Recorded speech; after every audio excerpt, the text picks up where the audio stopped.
Hello নমস্কার বন্ধুরা, কেমন আছো তোমরা সবাই? চলে এসেছি নতুন আরও একটি ব্লগ নিয়ে। আর এটা দীঘা ব্লগের পার্ট 3। তো প্রথম দুটো পার্ট যারা দেখোনি তারা দেখে আসতে পারো আমার ইউটিউব চ্যানেল ইটস ঋতুতেই, সেই ব্লগগুলো দেওয়া আছে পার্ট 1 পার্ট 2 করে। আর আজকের ভিডিওতে আমি তোমাদের সাথে অনেক কিছু শেয়ার করব, তো ভিডিওটা একটু লং হতে চলেছে।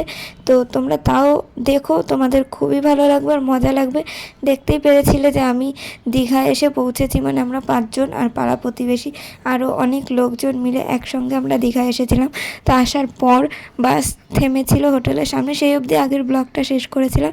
এই ব্লগে আমি তোমাদের দেখাবো আমাদের হোটেল রুমটা কীরকম, হোটেলটা কীরকম, আর এখানে খাবার দাবারের ব্যবস্থা সব কিছু কীরকম, সবটাই আজ তোমাদের সাথে শেয়ার করব।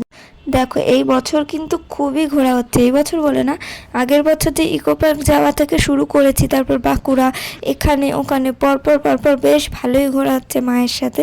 তো আমার মায়ের সাথে ঘুরতে যেতে আমার খুবই ভালো লাগে, কিন্তু তার মানে এটা নয় যে আমি আমার বাবার সাথে ঘুরতে যেতে পছন্দ করি না।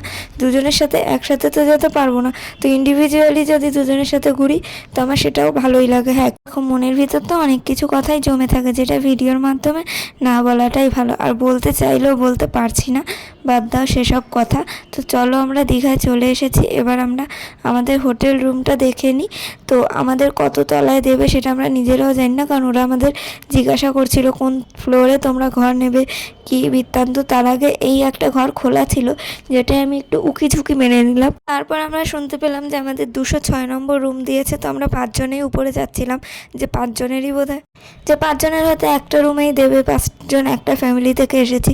কিন্তু দেখা যাক, উপরে গেলেই বুঝবো 206 নম্বর রুমটা। এখন গিয়ে খুঁজতে হবে, আমাদেরকে চাবিও দিয়ে দিয়েছে। ফ্রেশ হয়ে আমাদেরকে আবার ঘুরতেও বেরাতে হবে, কারণ মাঝের এই যে দিনটা পৌঁছালাম, এই দিনটা আর রাতটা, সারাদিন আমরা পাচ্ছি দিন রাত 24টা ঘন্টা। আর তারপরের দিন তো সারা দিনটা পাবো, তারপরে বাড়ি চলে যেতে হবে যা শুনলাম। তো উপরে এসে আমি রুম খুঁজছি, দেখতে পাচ্ছ তো, আমি দেখে নিয়েছি কোথায় 205 আছে, 204 আছে। তো একদম কোনাতেই হয়তো 206 হবে, কিন্তু না, এগুলো 204, 5 আর 206 হচ্ছে তার মাঝখানে। আমি বুঝলাম না যে এরকম কেন সিস্টেমটা। তো প্রথমত খুঁজে পাচ্ছিলাম না, তারপর যখন আমাকে বলা হলো যে পেয়েছিস, আমি বললাম না পাইনি, কি আর করব। তারপরে যখন দেখছি যে, আমি বলছিলাম 3 তলায় মনে হয় এখানে নেই, তো বাবা বলছিল 3 তলায় তো নেবো না, 2 তলাতেই বললাম দিতে। তারপর দেখলাম ও না, এখানেই ছিল, আমিই খেয়াল করিনি। তো যাই হোক, ঘরে ঢুকে পড়লাম। ঢুকে দেখতে পাচ্ছ ঘড়িতে 11:30 বাজে, কিন্তু 11:30 বাজে না, তখন বাজে 6:30, কারণ আমরা একদম সকাল সকাল পৌঁছেছি। এখানে ঘড়ি খারাপ, তাই ওরকম বেজে রয়েছে। আর এই রুমের কিন্তু বাইরে একটা সুন্দর ব্যালকনি আছে, যার বাইরে থেকে সুন্দর বাইরের ভিউ দেখা যাচ্ছে। মানে এখানে হেলিকপ্টার নামার একটা জায়গা আছে, সেই জায়গাটা দেখা যাচ্ছে। যত ট্যুরিস্ট বাস আছে সেগুলো একটা মাঠে দাঁড়ায়, সেগুলো আশেপাশে রাস্তাঘাট খুবই সুন্দর লাগছিল। তো চলো এবার হোটেল রুমটাও তোমাদের সাথে দেখাই। তো হোটেল রুমটার খাট কিন্তু বেশ বড়, রোগা 5 জন ধরেই যায়। বড় সড়ো মানুষ হলে আর কি, তাহলে 4 জন শুতে পারবে আরামসে। আর এই যে দেখো, ঘরে লাইট জ্বলছিল না, তো আমরা প্রথমে বুঝতে পারছিলাম না লাইটের সুইচ কোথায়, মেন সুইচ কোথায়, কিছু বুঝতে পারছিলাম না। পরে যে হোটেলের লোক, সে এসে আমাদেরকে বলে যে এই যে কার্ড, যে মানে চাবির রিং মতো, সেইটা গুঁজে দিলেই হবে। তারপর ভাবলাম বাইরে বেরিয়ে আমি আবার নাটক করি হোটেলে ঢোকার, যে দেখো আমাদের হোটেল রুমটা কি সুন্দর।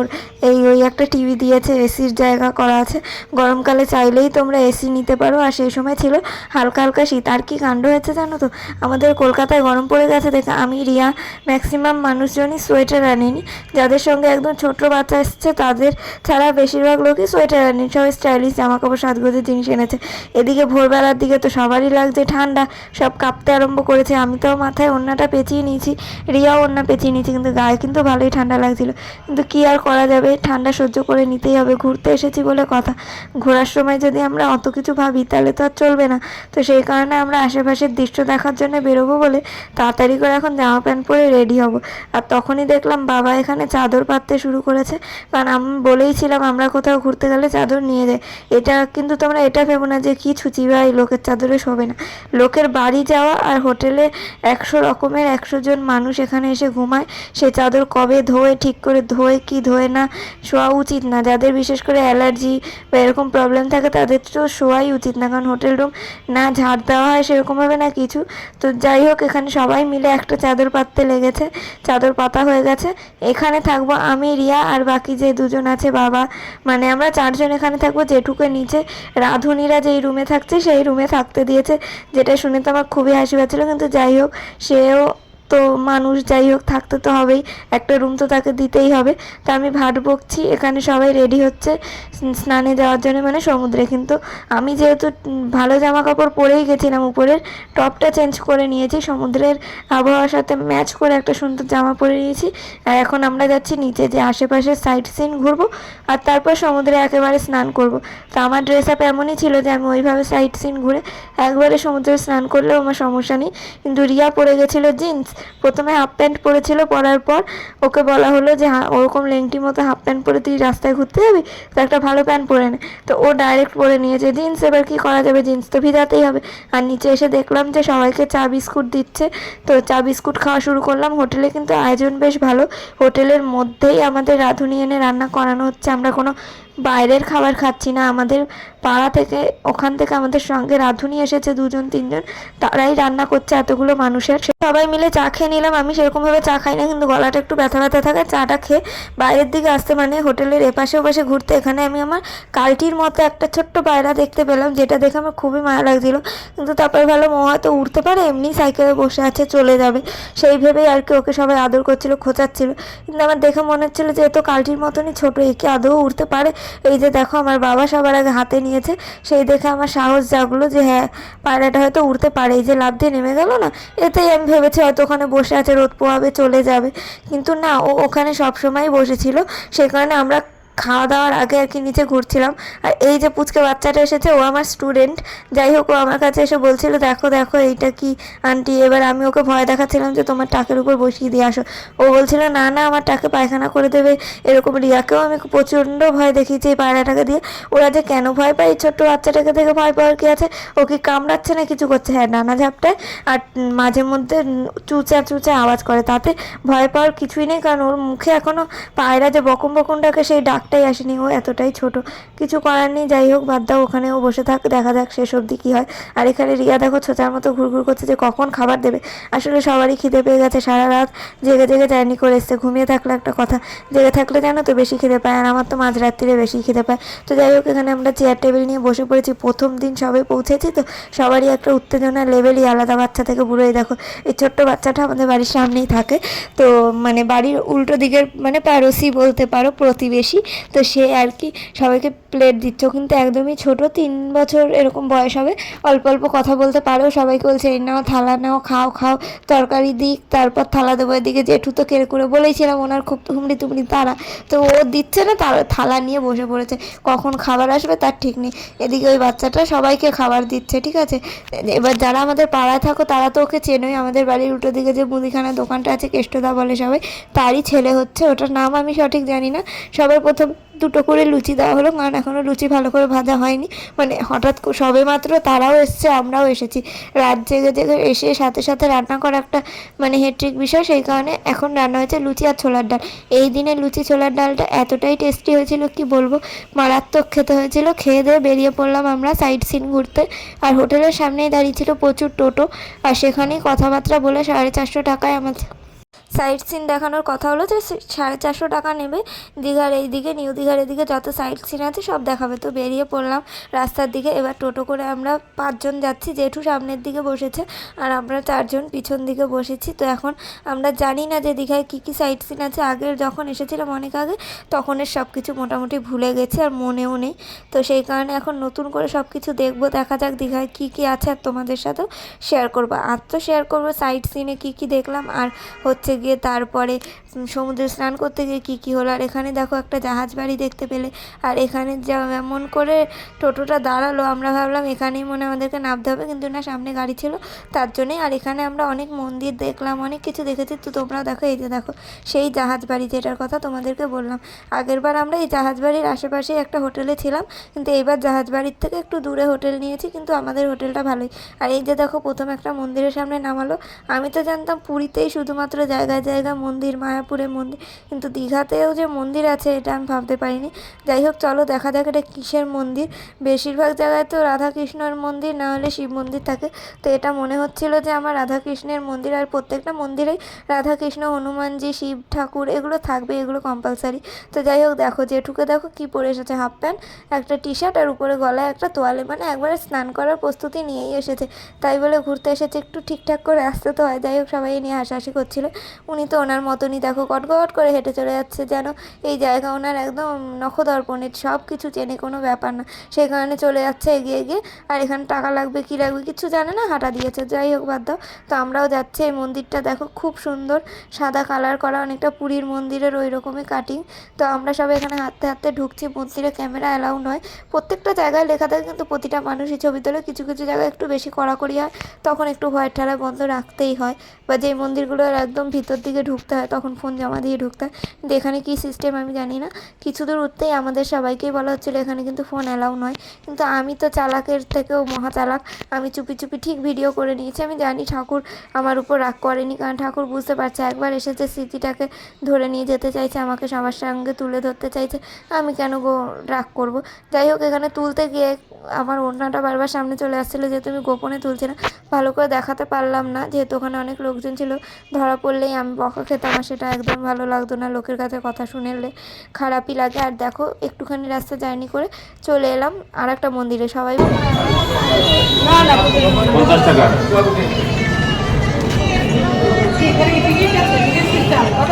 50 টাকা সবাই মিলে, তাতে একটা প্রসাদ পাবেন ঠাকুর।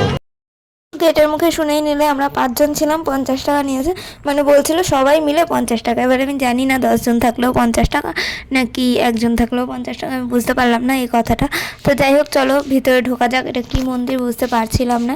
পাশে একটা পুকুর মতনও ছিল, ডোবা টাইপের পুকুর, মানে কি বলে এই, যাই হোক ঠাকুরের জল ঠল তোলে, লোকে স্নানও করে হয়তো। আর এখানে একটা বড় মন্দির ছিল, আর চারিদিকে খুব গরু দেখতে পাচ্ছিলাম। তারপর বুঝলাম এখানে হয়তো শিব মন্দির। এই যে নন্দী মহারাজ এখানে রয়েছে, তার কানে কানে নাকি কথা বললে সব পূরণ হয়ে যায়, সেই কারণে সবাই টাকা দিচ্ছিল আর কানে কানে কথা বলছিল। এবার রিয়াও গেছে, আমি বললাম আমার ফোনটাও কিন্তু ধরে দিতে হবে, আমিও কানে কানে কথা বলবো। আর এখানে আমি আমার হেয়ারস্টাইলটা দেখে এত আমার হাসি পাচ্ছিল যে আমি এটা বুঝিনি যে আমার চুলটা ওরকমভাবে আমি চাপা দিয়ে দিয়েছি আর এইভাবে ঘুরছি। কেউ আমাকে একবার বলেও নি যে বাজে লাগছে বা কিছু। কি বলবো, কাদের সাথে ঘুরি দেখতেই পাচ্ছ তো। একটু খুদ হলেই ওরা খ্যাক খ্যাক করবে যে আমার জামা ঠিক নেই বলিস নি কেন, মেকআপ ঠিক নেই বলিস নি কেন। আর এখানে আমার যে এরকম বড় একটা খুদ নিয়ে ঘুরছি সেই বেলা বলার কেউ নেই। আর এখানে দেখো জায়গায় জায়গায় ছোটো ছোটো গরুর মূর্তি কিনে পুজো করা হচ্ছিলো। আমি জানি না কেন, কি বৃত্তান্ত, কি মন্দির, কেন এটা হচ্ছিলো আমি জানি না। আর এখানে একটা বড় পাথর ছিল যেখানে পুজো হচ্ছিলো। আর এইদিকে মন্দিরের গেটটা কিন্তু বন্ধ ছিল। তো আমরা এই মন্দিরটা ঘুরলাম, ভালোই লাগলো। আগের মন্দিরটা ছোটোখাটো ছিল, এই মন্দিরটা বেশ ভালো লেগেছে। চারিদিকে দেখছিলাম কত গরু, কত সুন্দর সুন্দর জিনিস। আর এখানে গরুগুলোর চোখের মধ্যে একদম মালা পরিয়ে রেখেছে, যেটা দেখে আমার খারাপ লাগছিল যে ওদেরও তো চোখে খোঁচা লাগে, খারাপ লাগে। আর আমার খারাপ লাগে পশু পাখিদের সাথে এরকম হলে, যতই তুমি তাকে ঠাকুর বলছো, তাই বলে এমনভাবে মালা পরালে যে ও চোখে দেখতে পাচ্ছে না, দম নিতে পারছে না। তাই মালাটা যেটুকু সম্ভব ঠিক করলাম যাতে কেউ কিছু না বলে, কিন্তু তাও ঠিক করতে পারিনি, কারণ পুরোটা খুলে দিলে তবে ঠিক হতো। কিন্তু খুলে আর কি দেবো, গলায় মালা দেওয়া একটা ঠিক আছে, পুরো চোখের মধ্যে মালা দিয়ে রেখেছে। ছোট একটা মালা কিনে এখানে গরুগুলোর কানেও দেখছিলাম কি সিল লাগানো। আর কেন আমি জানি না এগুলো কি কারণে এরকম গরুগুলোকে এখানে দাঁড় করানো, পুজো করা হচ্ছে না কি হচ্ছে বুঝতে পারলাম না। তো চারিদিকেই ছোট ছোট মন্দির দেখতে পেলাম, ছোট ছোট দোকানপাট দেখতে পেলাম। তো চলো এবার এগিয়ে এগিয়ে গিয়ে দেখা যাক কোথায় কি আছে, আর তোমরাও আমার সাথে সাথে দেখতে থাকো।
তোমরা দেখতেই পেলে মন্দিরের বাইরেটা আর মন্দিরের দৃশ্যগুলো কতটাই সুন্দর। আর এই মন্দিরে যে একটা ছোট্ট পুকুর পর্যন্ত ছিল, সেইখানে রিয়া গেছে জল আনতে, মানে জল মাথায় ছেটানোর জন্য, নমস্কার করার জন্য। আর তোমরা জানো আমারও এটা একটা অভ্যাস যে আমি জলের কাছে গেলে হাত দিয়ে মাথায় একটু জল ছিটাই, কিন্তু সেদিন আমার একদমই মন চাইছিল না যেতে। সে মানে সেরকম কোনো কারণ না, যেহেতু আমার প্রচণ্ড ঠান্ডা লেগেছে। আর আমি ভাবলাম যে আমি যদি এখন পা ভিজাই বা হাত ভিজাই হয়তো আরও সমস্যা হবে, জলটা খুবই ঠান্ডা। তো সেই কারণে আমি ভাবলাম থাক, না যাওয়াটাই বেটার। জেঠু এনেছিল, জেঠুর হাত থেকে আমি একটুখানি নিয়ে ছিটিয়ে নিয়েছি। আর এখানে লোকেরা দেখো গন্ডি কাটছে, বাচ্চাদের ন্যাড়া করা হচ্ছে, মানে এখানে সব মানসিক টানসিক দেওয়া হয়, বাচ্চাদের ন্যাড়া করা হয়। তো এখানে প্রচুর কদবেলালা বাচ্চা দেখতে পাচ্ছিলাম, যাদের দেখতে খুবই কিউট লাগছিল। আর এখানে দেখো আমরা এরকম করছি দেখে জেঠু ভেবেছে সেলফি তুলছি, তো জেঠুও চলে এসেছে। আর আমি এখানে ঘুরে ঘুরে দেখানোর চেষ্টা করছিলাম যে আমরা কোথায় আছি। আর এবার আমরা আবারও বেরিয়ে পড়েছি আমাদের টোটো করে। এবার আবার যেখানে নিয়ে যাবে, নেক্সট ডেস্টিনেশন কোনটা বা কোথায় সেটা আমরা জানি না। তো টোটোওয়ালাকে খুঁজলাম, খুঁজে তারপর টোটোওয়ালা আমাদেরকে বললো এইবার তোমাদেরকে নিয়ে যাব মোহনাতে, যেখানে প্রচুর মাছ পাওয়া যায়, দোকানপাট বসে, লঞ্চ চলে, তোমরা চাইলে ভালো এনজয় করতে পারবে। চলো মোহনার আগে আগে নামিয়ে দিই, উপরে ওঠার তো যাবে না, এখানে নামিয়ে দিয়েছে। তো আমরা হাঁটতে হাঁটতে মোহনার দিকে যাচ্ছিলাম, জানি না মোহনায় আসলে আছেটা কি, তখনও অবধি জানতাম না।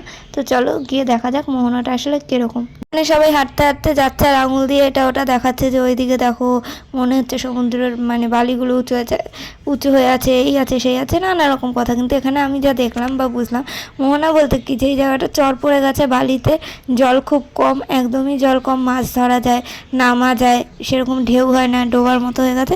সেই জায়গাটাই এক প্রকার মোহনা বা দ্বীপ বলে সবাই বলা বলি করছে। আর এখানে প্রচুর খাবার দাবারের দোকান, মাছের গন্ধে একদম ম করছে।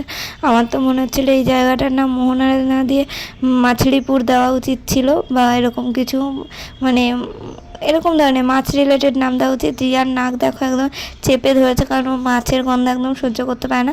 আমারও ভালো লাগে না, কিন্তু এখানে অতটাও গন্ধ আমার লাগছিল না, কারণ ছোটো ছোটো মাছ ছিল। আর আমি পরিষ্কার জায়গা দেখেই যাওয়ার চেষ্টা করলাম, কারণ যাই হোক বুঝতে পারছো ওখানে মাছের জল টল পড়ে আছে আর মাছের দুর্গন্ধটা বেশি, সেই কারণে আমি এই সাইডটা দিয়ে গেলাম। আরও নাক চিপে চিপে মাছের পাশ দিয়ে যাচ্ছে। আর এখানে এসে কিন্তু আমরা টুকটাক কেনাকাটা করেছি, মানে আমি কিনিনি, বাকিরা কিনেছে। আর দেখো এখানে খুব সুন্দর দোকানপাট বসেছে, আর চারিদিকে সমুদ্রেরও আর সমুদ্র বালি। তো এই হচ্ছে দীঘায় এসে ফার্স্ট সমুদ্র দেখার ইয়ার, এই ছোট সমুদ্রতে। তারপরে তো বড় সমুদ্রের দিকে গেছি, প্রথম জল দেখেছি আমরা এইখানটাতে এসেই। আর জেঠুকে দেখো এদিক ওদিক কোথায় চলে যাচ্ছে নিজেও জানে না, আর পরে পিছন ফিরে খুঁজছে কই গেল কই গেল। আর এখানে এই যে পপকর্নটা খাচ্ছে, আমরা গাড়িতে এটা খেতে খেতেই এসেছিলাম। আগের দিন যে মাথায় পপকর্ন দিয়ে ঘুমিয়েছিলাম, এটাই সেই পপকর্নটা। জেঠুর তো খুব ভালো লেগেছে, খাওয়া শুরু করেছে। আর তার আগে রিয়া বলে কি আমার বাবা পপকর্ন খায় না, আমি বলছি হ্যাঁ খায় না, দেবো ঠিক খাবে। সবাই মিলে পিছনে বসে খেয়েছি, জেঠু সামনে বসে, দেবো কী করে, তাই নামার পর দিয়েছে। আর জেঠু খাচ্ছে। আর এখানে দেখো কিছুই না, মাঝখানে চড়া পড়ে গেছে, জায়গায় জায়গায় জল জমে আছে, এখানে নৌকা চলছে, মাছ ধরা হচ্ছে, এই আর কিছুই না। এই জায়গাটা এমন কিছু দেখার মতো নয়, নৌকা আটকে আছে আর জল মাঝখানে। আর এখানে কিছু দোকানপাট বসে যেখানে খুবই কম দাম, ওখান থেকে নুনের কৌটো, প্রদীপ এইসব কেনাকাটি করলো সবাই। আর এখানে আমি দেখতে পেলাম কত মাছ আর কত বড় পাল্লা বাটকারা, যেখানে আমাকে ওজন করা যেতেই পারে।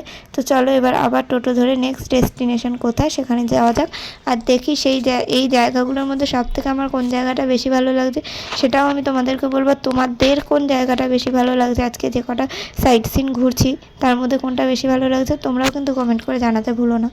পরের সাইট সিনের সামনে আমরা চলে এসেছি। এখানে যে ছিল টোটো চালক, মানে সেই কাকুটা বলছিল এখানে কিন্তু প্রচণ্ড বেশি সিঁড়ি আছে, 200-300টা এরকম বলছিল, আবার বলছিল না 40টা, মানে এরকম অনেক রকমের, মানে উনি নিজেও জানেন না যে কতটা সিঁড়ি, আন্দাজে বলে দিল।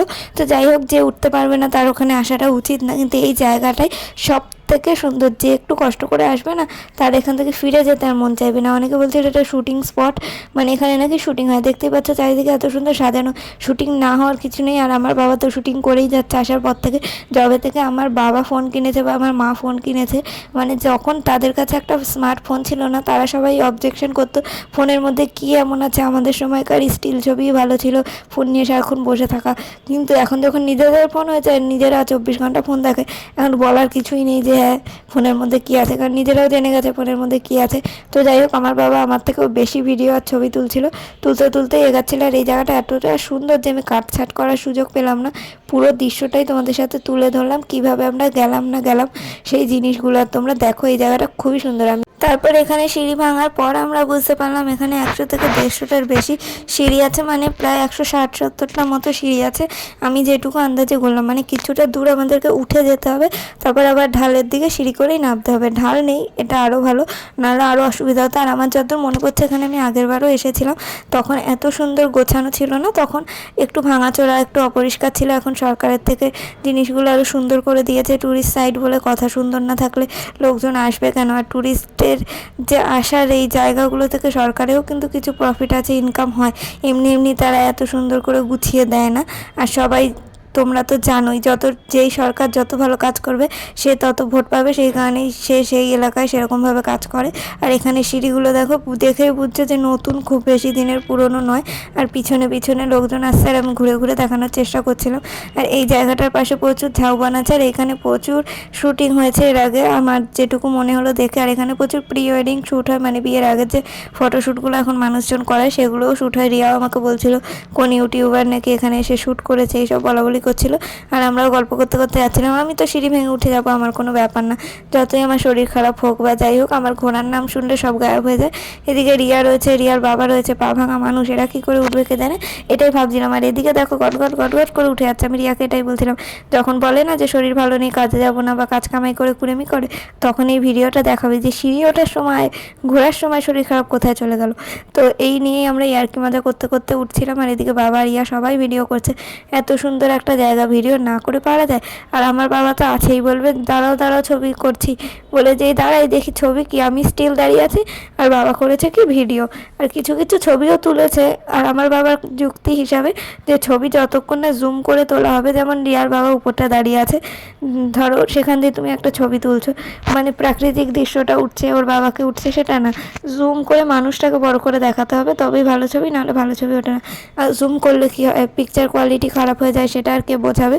আর বোঝানোর দরকারও নেই। চলো আমরা উপরে যাই আর দেখাই সমুদ্রটা কতটা সুন্দর।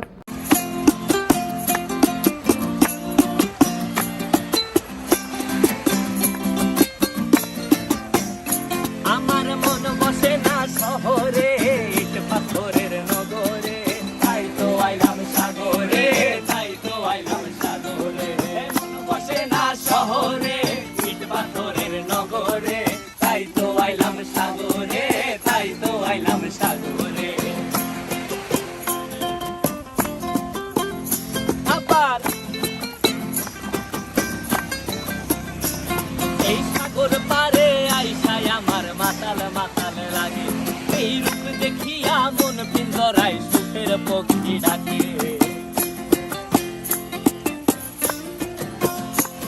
এই সাগর পারে আইসায় আমার মাতাল মাতাল লাগে, এই রূপ দেখিয়া মন পিঞ্জরায় সুখের পক্ষী ডাকে।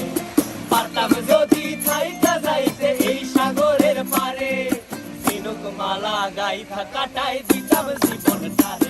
আমার মন বসে না শহরে, ইট পাথরের নগরে, তাই তো আইলাম সাগরে, তাই তো আইলাম সাগরে।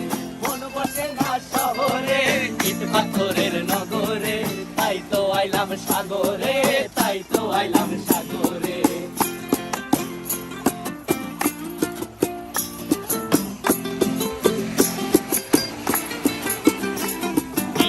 জলেতে ভাসায় দেব মনের দুঃখ যত, আর জল দিয়া পূরণ করিব হাজার স্বপ্ন কত।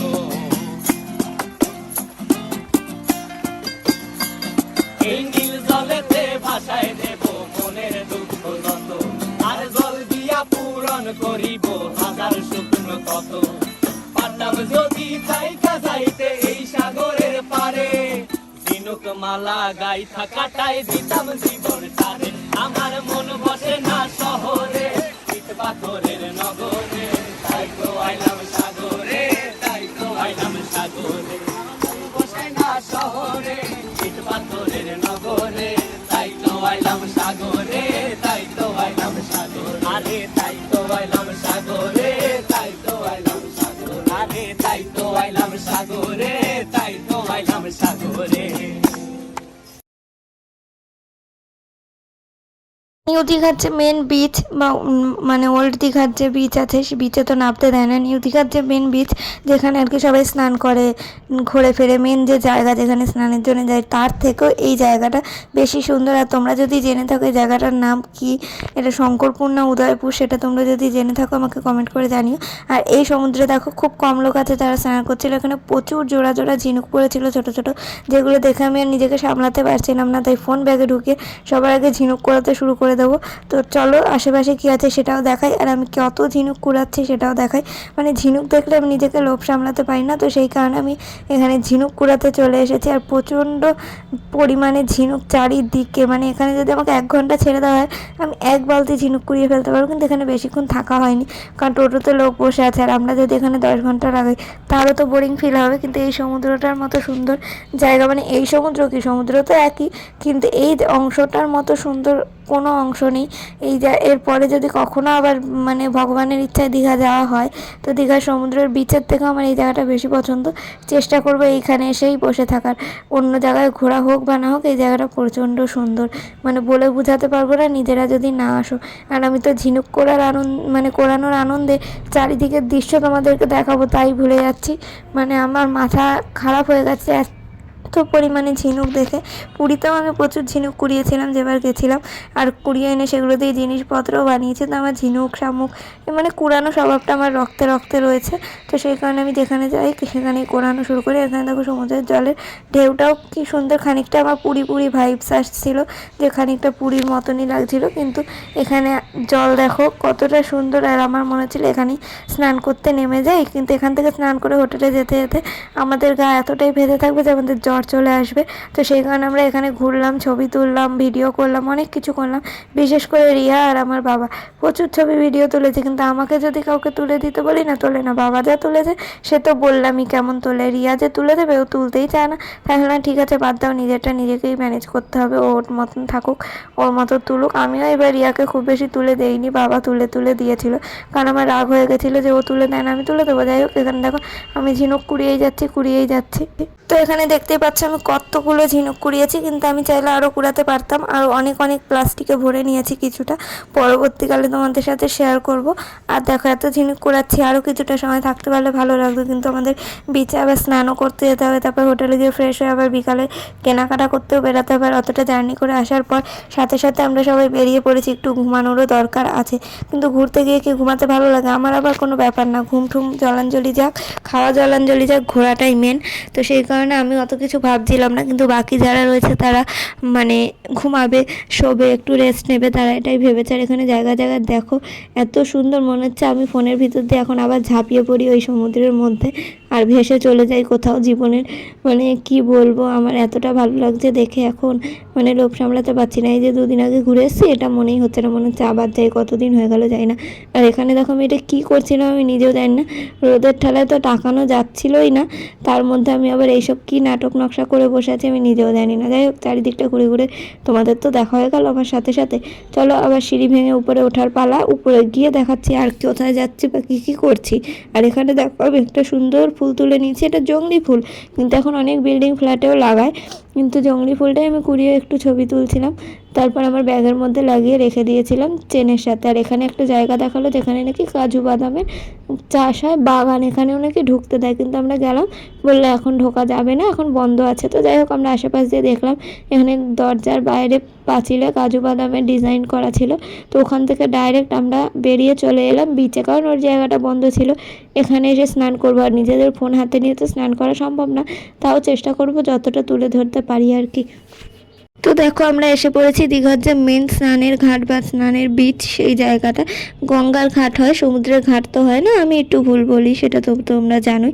তো যাই হোক এখানে টোটো চালকের সাথে একটু গল্পগুজব করলো, তারপরে বেরিয়ে এখানে রিয়া খাবে ডাব, আর ওর বাবাও বলছিল ডাব খাবে, তো সেই কারণে, আর আমি জানি আমার ঠান্ডা লেগেছে তো ডাব খাওয়া যাবে না।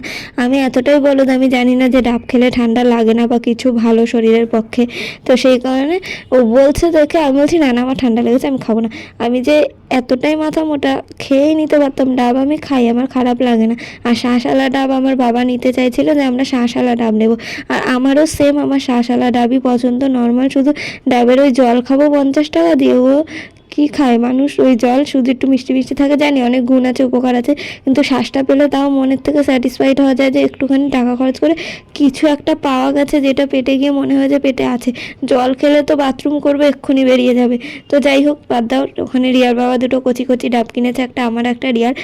তো আমি তাও ভাবছিলাম আমার না ঠান্ডা লেগেছে, আমি হাফ খেয়ে রিয়াকে দিয়ে দিয়েছি আর বললাম তোর ডাবটা তুই জেঠুকে দিয়ে দে, তুই আমারটা খা।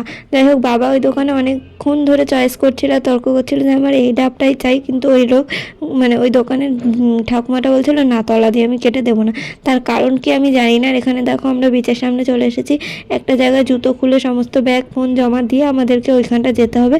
তো আমরা ওখানে গিয়ে স্নান করে চলে এলাম। সেই ভিডিও কিছুই দেখাতে পারলাম না, কারণ কে তুলে দেবে বলো। বাবা কি তুলেছে না তুলেছে জানি না, কিছু কিছু পাঠিয়েছে, সেগুলো তোমাদের সাথে ছবির আকারেই শেয়ার করতে হবে।